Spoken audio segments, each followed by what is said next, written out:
Another Bengals moment with Mo Egger.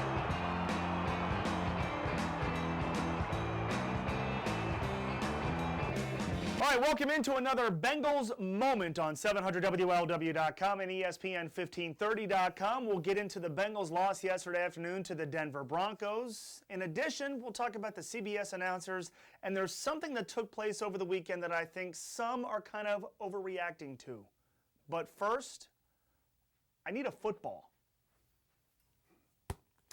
You know, I watch a lot of football, which means I watch a lot of shows about football, which means I also see a lot of commercials dealing with former football players, former football coaches, and I noticed something. All of them are holding a football. Like even the NFL Today promos, they'll show Coach Cowher, which, why are we still calling him Coach? And James Brown and Dan Marino and Boomer Esiason, and they're always like flipping a football around like they just happen to have one in the studio. In their spare time watching games, do we really think they're in the viewing room chucking a football to each other?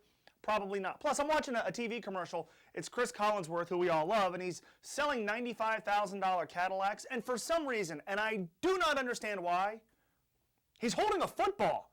Chris Collinsworth has a lot of credibility. All those guys on CBS have a lot of credibility. Maybe to help my credibility, I should do this while holding a football.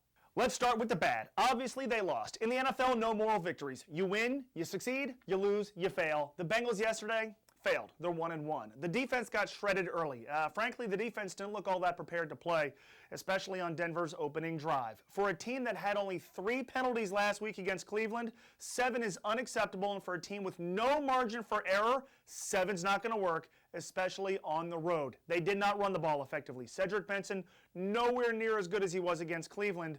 And on third down, the Bengals abysmal, just 1 for 11 plus 2 fourth down conversions they didn't make, and it took the offense a while to get going. At the end of the day, it's a loss. We don't get excited about losses here. The standards should be high.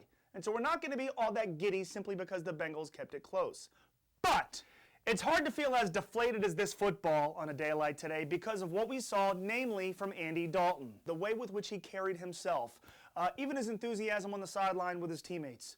I came away from that game thoroughly encouraged about where Andy Dalton is in his progression thus far. He is the story to this season. So far, he's played in 1 full NFL game, and so far, he has passed the test. Now, along with Andy Dalton, obviously, A.J. Green's performance stood out as well. 10 catches, including the touchdown grab in the end zone. That was really kind of a remarkable catch. Those two guys early on seem to have chemistry, and it's interesting.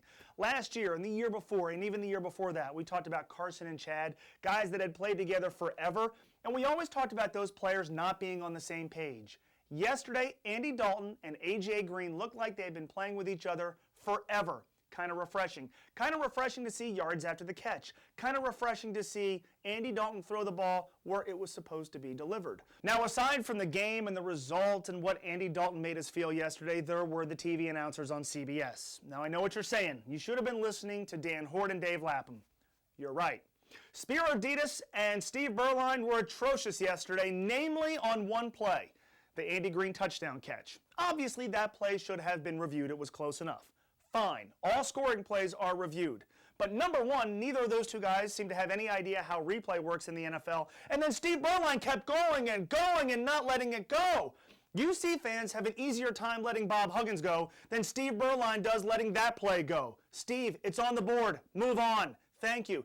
Steve Berline's probably sitting at an airport today, getting ready to board a plane from Denver to go home and talking to whomever will listen to him about how that wasn't a touchdown. Saturday, the Bengals announced that the home opener against the 49ers is going to be blacked out. Now, I can never recall a team announcing more than 8 days before a game that it's going to be blacked out, not going to air on local television. Of course, you'll hear the game live on ESPN 1530 and 102.7 EBN. But some are taking this news as an indicator of how apathetic we are about this team.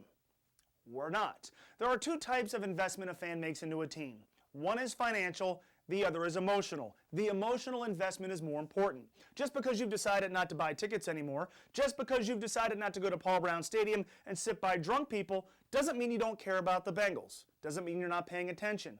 and the statistics prove that you are. The TV ratings for the second straight week, through the roof. The TV ratings for the Bengals preseason games, also through the roof. And I can assure you, the radio ratings for Bengals broadcasts on ESPN 1530, 700 WLW, and 1027 EBN, also through the roof. My call volume for Bengals topics is bigger than any. My call volume for Bengals topics is higher than when I bring up the Reds, the Bearcats, Xavier, Ohio State, Jim Tressel, or anything else. We keep saying we don't care about the Bengals, but we do. There is no apathy. You may have decided you're not going to financially invest, and that's totally fine, by the way. But to pretend you care, well, you're lying, and the proof are in the numbers. You care about this football team.